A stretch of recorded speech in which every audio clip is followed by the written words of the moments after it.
Welcome to another episode of We Speak Dispatch. We are happy that you're here. Hello, everyone. Hi, everybody. So we thought it would be kind of fun to talk about morale and how to stay motivated and maybe some things, the fun things that you do in your center to keep that going. So throwing it out there, how's morale? I guess maybe my first question is, how's your morale? Well, stressful. It's pretty good, but yeah, there's a lot going on. The whole pandemic kind of threw us off for a loop. So definitely. We have our days. We have our days. We have our dispatchers. Yes. So on that topic, who's responsible for your morale? I think it's everybody's responsibility. It's everybody to come in with a good spirit, to come up with ideas. If you don't like what's going on, come up with an idea. An easy one that I always thought was, hey, just ask for jeans day or ask for a casual day. Like that's a simple, easy one. It doesn't cost anybody anything. And that's the thing. It's free. Free. And that's a big one. Free. And that's a big one for everybody who has to wear a uniform. Let them wear jeans for a day. Holy Hannah. Right. Absolutely. Yeah. What else? What do you think, John? Supervisors, it definitely is not up to supervision to boost morale in the dispatch center. And most people think it is. They keep looking to supervision. Well, what are you going to do? Well, what are you going to do? It starts with the individual. It definitely does. And, supervisors aren't mind readers. So, if you bring an idea forward, you're bringing it to their attention. If they choose not to bring it forward, or if they decide not to do it for whatever reason, okay, great, you brought it forward. Think of something else. We like food in our dispatch center. We like food, so food is a winner. Food works all the time. Yes, amen. Yeah. And it really doesn't matter what it is, as long as it's free food. Exactly.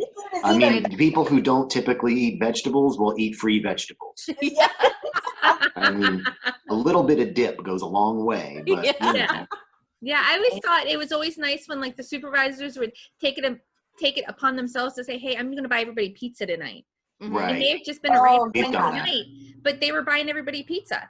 And if you didn't like it, oh well. But it's them showing that they're caring, and it's them saying, hey, look, I'm with you guys. I may be your supervisor, but here's some pizza. Let's just have a great night tonight. Yeah. And I think that's so important. And I've heard other agencies do this in big events, things that are happening where maybe there's been an unfortunate event at an agency nearby, that your department buys food for somebody else and sends it with, their thoughts and prayers, because I think morale also is contingent upon everybody in the room. Because, like Jill's saying, you can come in with a great spirit and then there's somebody who sucks the life out of the room. Yeah. And it's like, ugh. Wouldn't that be a fun sucker? Yeah, don't be the fun sucker. Don't be a fun sucker. But it's hard. And then you've got to reinvigorate yourself. And when you're answering call after call after call after call of not so great stuff, it's really hard to keep your morale up.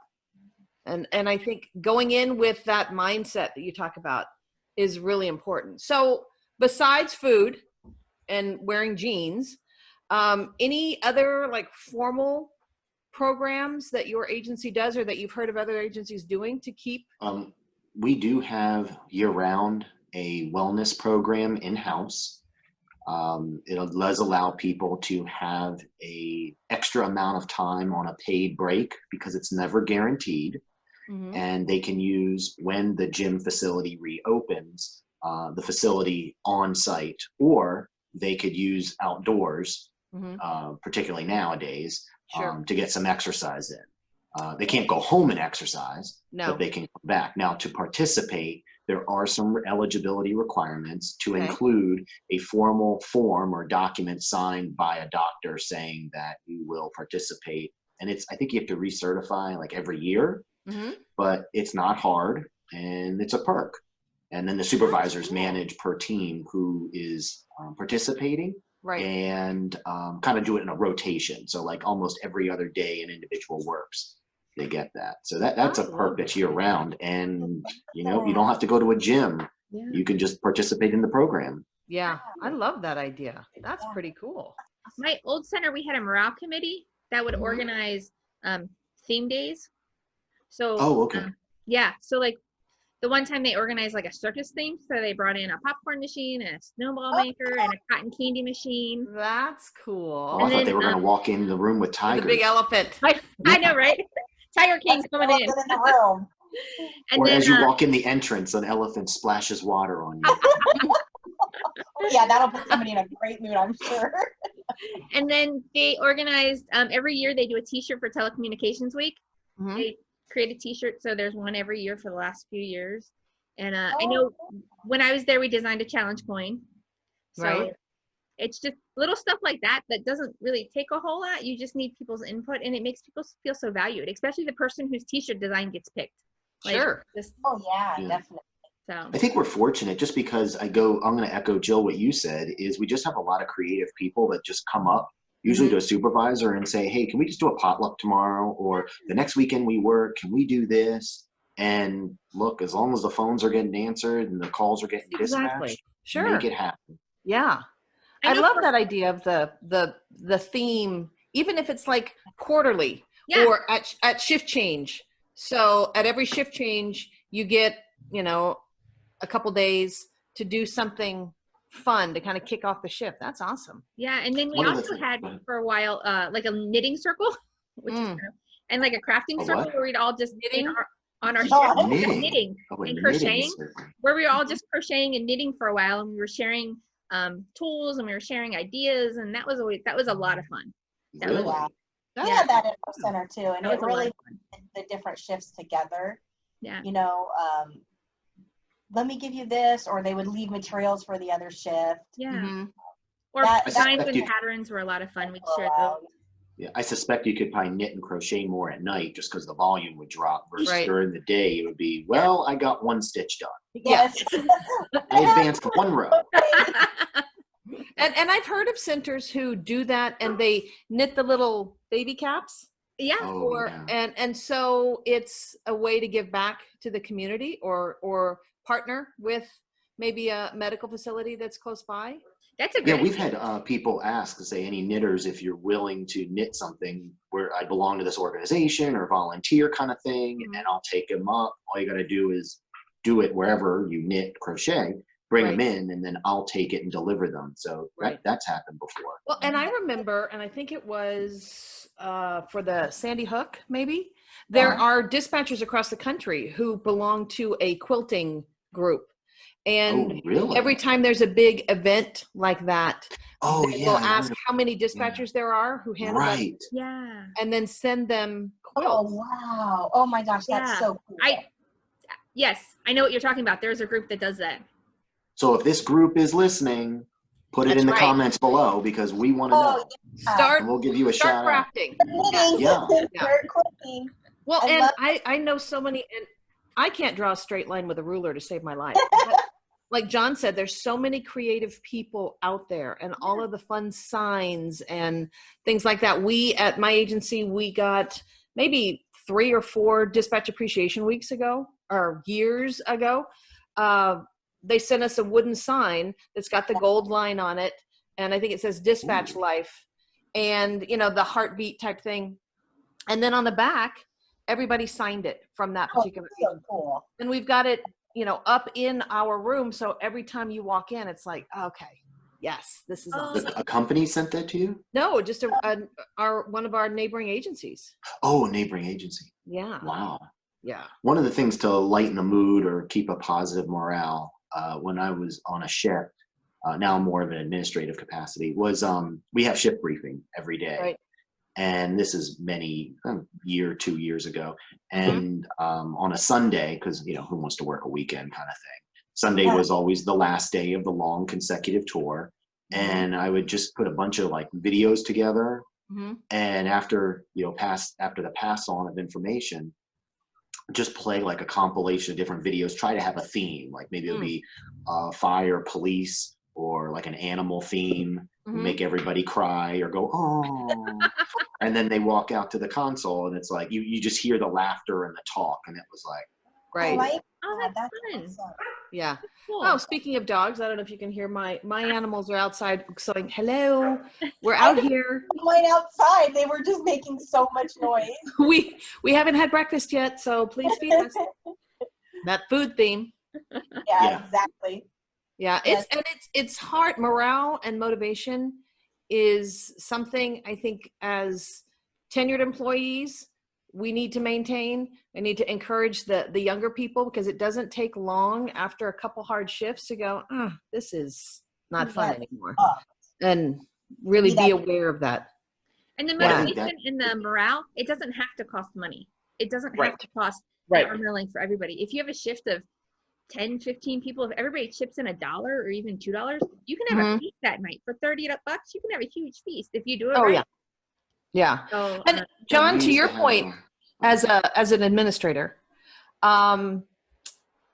we also, and because I'm a supervisor where I work, there's also a responsibility, I think, that if you do have that fun sucker that comes into the room and that is not conducting themselves in with your mission and your objective and things like that, that I think it is the responsibility of the supervisor sometimes to check in with that person, because sometimes it's just maybe they've had a rough day, but to I use this phrase, if you permit it, you promote it. And if somebody's in the room that's causing the morale to be low or something like that, that it's your responsibility to check in and say, hey, I don't know what's going on. And you may not be aware of how your performance is affecting other people, but it's got to stop. We can't have and sometimes it's the mission and the performance is fine. It's just, they just disassociate from all the other extracurricular, which, is fine. Yeah. But at least, you're on notice. You're just aware of it. I shouldn't say putting the person on notice, but you're just aware of it. That's all. Yeah. And you're right. You don't have to participate, but you can't be contrary to what everybody else is doing. Yeah. Glenna, you were going to say something? Just about, I was talking right over you. Just about the negativity. You can't let negativity fester in the comm center because it will take over everything. And you have people in the comm center that, well, I don't want to say anything because so-and-so will get mad, or I don't want to do this because so-and-so is not going to like it. That's not the right attitude to have. If you have an idea, like we've all been talking about, you can't not bring that idea forward because somebody may not like it. You need to switch the way that you think. And okay, they may not like it, but you know what? I'll like it, and my partner will like it. Or sometimes you're doing it just for one specific person in the comm center, just because that one specific person needs something right now. So it's not about anybody else, it's about them. Yeah. And sometimes, we because as dispatchers, we're problem solvers, and we like things to happen fast. For other people. Yes. Not for ourselves. But and sometimes it's recognizing that maybe the culture of your organization is not positive, and maybe it is kind of a negative environment, and you get frustrated because you can't change the culture of the organization. Well, change the culture of your shift, change the culture of your team, and then that is going to build out, and eventually the others will catch on. The others are going to catch on. And so do what you can where you work, and then just let other people go, oh, did you hear what they were doing on A shift? I really want to work on that team next. I'm going to sign up for that team. And suddenly it's a thing. Amen. Well, and a lot of people, go ahead, Glenna, go ahead. No, I was just going to say amen. Whoop, whoop. Amen. Okay, there, I said it. Did you have something, John? I completely forgot. Okay. Well, that's good, because we've only got a minute left. So wow. Yeah. That's what, it came to me because I knew I had a minute left. So about positive morale and just motivation is one shift routinely does, again, during our dedicated shift briefing, like a team building exercise. And usually a supervisor or his or her team of staff will facilitate an exercise just to engage everybody before shift. And that's proven quite well over the years. Yeah. And they usually dedicate it, like if they work a weekend, like a Friday, Saturday, Sunday, they do it Yeah. like on Saturday. So it's like Right. midway, and it's like, all right, we only have 2 more nights, this one and one more, and then we're done. Yeah. Woo. Yeah. And it's just important to get everybody who wants to participate involved, and then watch the people who are on the periphery start to kind of ease their way in. Yeah. Yep. Yeah. And even if they don't participate, they have to at least be in the room. So Yep. it's not like you can fully exclude yourself. Yeah. And you were talking about, I want to do what others do. Well, a lot of us all work overtime, or we work an exchange of shift. So we get to see how the other shifts operate, the Right. climate on the other shifts. Right. So Absolutely. it's not hard that it'll, like you say, build out. Absolutely. All right. Well, that's our 15 minutes, peeps. So, and my dogs are letting me know again. Hello. Oh, Yo, hungry. food. Yes. So if you've got some ideas that you want to share for how to build morale or motivation in your comm center, please let us know in the comments below, or send us an email at Yeah. wespeakdispatch@gmail.com. Yes, please. We look forward to talking with you again. Y'all have a great day. We'll talk to you later. Bye. Bye. Bye.